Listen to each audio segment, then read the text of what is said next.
জোর জবরদস্তি করে ব্যালট বাক্স ছিনতাই করে সেই নির্বাচন দিয়ে সংসদ গঠন করা যাবে না। সেই কারণে আমরা বলেছি এই অন্তর্বর্তীকালীন সরকার অত্যাবশ্যকীয় সংস্কার সম্পন্ন করে তারা অতি শীঘ্র একটি সুষ্ঠু নিরপেক্ষ নির্বাচন দেবে। এটা কিন্তু আমাদের জন্য নয়। অনেকে এই কথার অপব্যাখ্যা করে, আমি তা স্পষ্ট করে বলে দিতে চাই।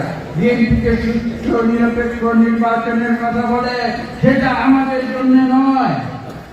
আমরা সুষ্ঠু নিরপেক্ষ নির্বাচনের কথা বলি কি কারণে আমি স্পষ্ট করে দিচ্ছি।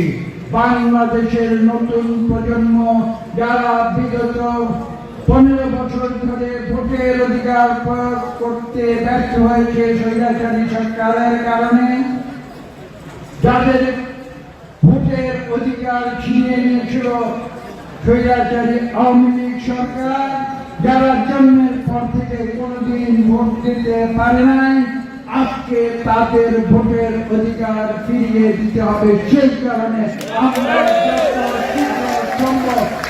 আমরা সুস্থ নিরপেক্ষ নির্বাচন চাই। আমি 2018 দেখেছি, 2014 সালে দেখেছি এবং এমনকি 2008 সালে দেখেছি কিভাবে আমার নির্বাচনী এলাকার যারা সত্যিকার ভোটার ছিল, দামি ভোটার নয়, ভুয়া ভোটার নয়, সত্যিকার যারা ভোটার ছিল, তারা কিভাবে ভোট কেন্দ্র থেকে বিতাড়িত হয়েছিলেন, তাদেরকে সন্ত্রাসের মাধ্যমে, ভয়ভীতির মাধ্যমে ভোট কেন্দ্রে যেতে দেওয়া হয় না। আপনারা দেখেছেন আমার জীবনের উপরে কিভাবে আক্রমণ হয়েছিল রাজনীতিতে, কিভাবে আমার সঙ্গে যারা রাজনীতি করে তাদের উপরে কিভাবে জীবনের আক্রমণ করা হয়েছিল এই উপজেলা আসার পথে, আপনাদের নিশ্চয়ই মনে আছে। আজকে স্পষ্ট ভাষায় বলতে চাই, সেই স্বৈরাচার যদি মনে করে থাকে তাদের যে প্রতিভূ, তাদের সেই প্রতিভূ যারা এখনো পাঠ করে যারা লুকিয়ে আছে, তারা যদি মনে করে থাকে তারা আবার বাংলাদেশে এসে তাদের স্বৈরাচার আবার নতুন করে কায়েম করবে, তাহলে আমি স্পষ্ট ভাষায় বলে দিতে চাই, তারা প্রকাশ স্বর্গে বসবাস।